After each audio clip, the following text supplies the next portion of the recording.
Olá, eu sou a Júlia Rocha, sou professora na Universidade Federal do Espírito Santo e vou partilhar com vocês hoje um fragmento da pesquisa que eu tenho desenvolvido que analisa a relação entre educação e arte contemporânea. Esse fragmento trata especificamente de perspectivas contemporâneas para docentes em artes visuais. O olhar desse recorte do texto pensa uma reconfiguração das práticas do ensino da arte, de modo a associar perspectivas contemporâneas às relações estabelecidas entre educadores, estudantes e um objeto de estudo, que no caso específico é a arte contemporânea. Com o texto, com esse fragmento da pesquisa, eu não proponho uma nova metodologia. Pelo contrário, eu olho para metodologias pré-existentes do campo da educação, do campo do ensino da arte, do campo das ciências humanas em geral, para trazer perspectivas que ressignifiquem as práticas e que reconfigurem a relação estabelecida com o objeto de estudo, de ensino em si. Eu parto de Menezes, que diz que trazer a arte contemporânea para dentro de sala de aula, sem reconfigurar, sem refletir as práticas estabelecidas, seria só uma renomeação, dar novos rótulos para aquilo que já estava sendo realizado. Por isso é importante conduzir a construção de um outro processo de ensino, uma reconfiguração das práticas que possibilite abarcar esse novo paradigma em relação ao sistema da arte que tem sido construído, produzido no campo em si. Eu faço a leitura de 5 chaves de análise, de 5 perspectivas teóricas que serão analisadas aqui, que são mais aprofundadas ao longo do texto. A primeira chave de análise diz respeito à revisão de fontes adotadas a partir das teorias decoloniais e feministas, pensando que o recorte dos artistas representados nos livros de história da arte, consequentemente nos livros didáticos, e que são guardados nas reservas técnicas dos museus, silenciou e obliterou uma série de produções, reincidindo na promoção de certos contextos e sujeitos, demarcando uma história da arte predominantemente produzida por homens, europeus, norte-americanos, brancos, por vezes entendidos como gênios. Então, a partir de acaso, que diz que nesse processo de olhar para uma história da arte hegemônica, temos aprendido mais sobre aquilo que não vemos do que o que vemos, se pressupõe uma reconfiguração das leituras, imaginando que, na medida em que eu só mostro esse determinado recorte de artista, eu implicitamente estou dizendo que quem não está dentro desse recorte ou foi incapaz de produzir, ou não produziu bem o suficiente, não houve destaque ao ponto de ser demarcado, registrado, documentado ao longo da memória, da sistematização do campo da história da arte. E essa problemática diz respeito não só aos sujeitos, à autoria dos sujeitos, mas também à representação deles, porque esse domínio epistêmico aconteceu não só em quem produzia, mas na forma como os demais sujeitos eram representados, por vezes de maneira violenta, diminuída, hipersexualizada, ou tratados como primitivos, ingênuos, como algo menor. Então, essa é uma primeira perspectiva de reconfiguração da prática docente que reflete discussões contemporâneas da educação. Uma segunda também diz respeito à história da arte, uma segunda perspectiva, que é o questionamento da linearidade evolutiva. Então, durante o modernismo, houve uma percepção de que os movimentos anteriores deveriam ser superados, né, adotando essa visão de vanguarda que queria substituir, em termos de estética, conceito ou materialidade, o que até então vinha sendo produzido. A arte contemporânea propõe um outro olhar, ela volta muito ao passado, ela se referencia muito à história da arte. E não só por isso, né, um processo de ensino da arte que quebre essa linearidade pressupõe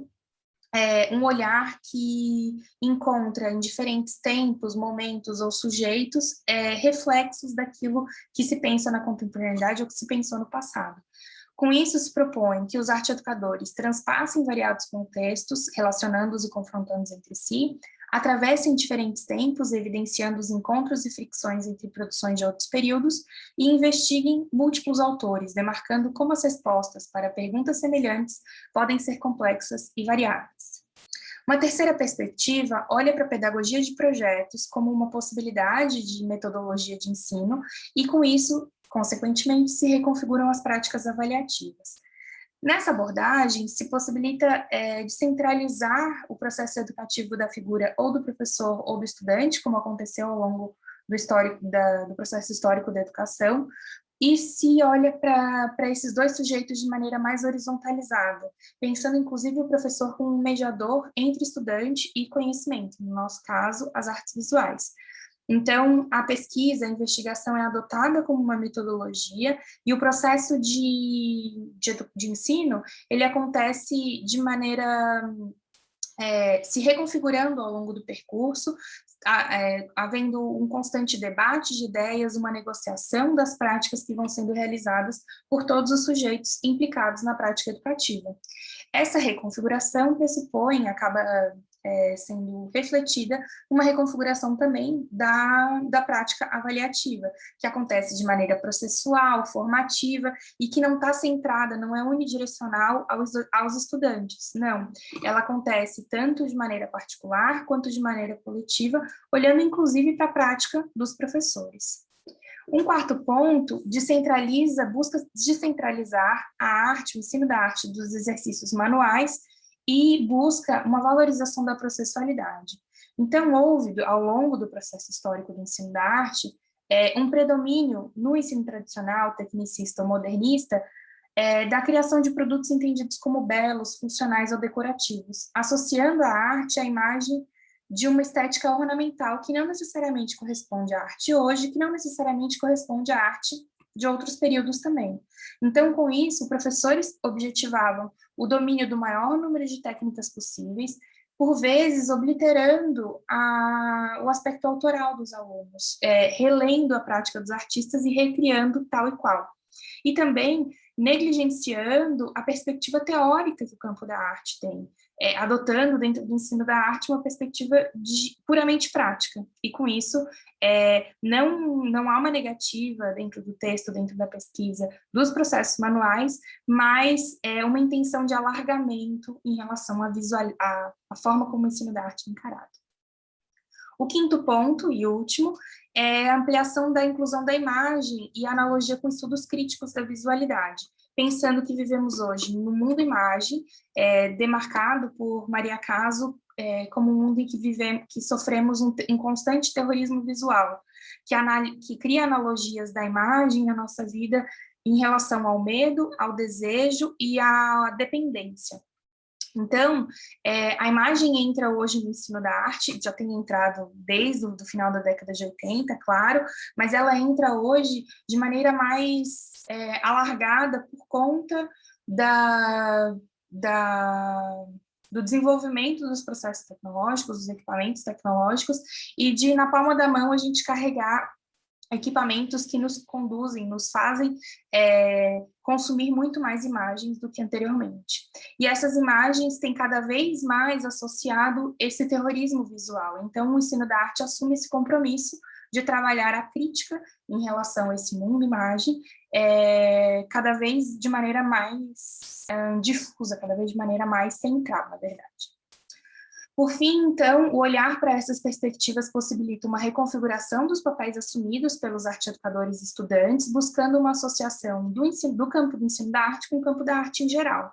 E as analogias entre conteúdo e metodologia possibilitam que o processo de trabalho dos artistas se reverbere no projeto de trabalho dos professores. Eu convido vocês a verem desdobramentos dessa pesquisa e do que eu tenho desenvolvido junto com o grupo de pesquisa que eu coordeno, o Entre, numa plataforma recém-lançada, o entrepesquisa.com.br, onde divulgamos textos, imagens, pesquisas, produções feitas pelo grupo e que tem reverberado parte dessas reflexões trazidas aqui. E eu espero que também o nosso debate, construído ao longo do encontro da ANPAP, também reverbere em produções futuras e que a construção se dê ainda de maneira mais alargada. Essas são as referências, eu agradeço a todos vocês pelas trocas.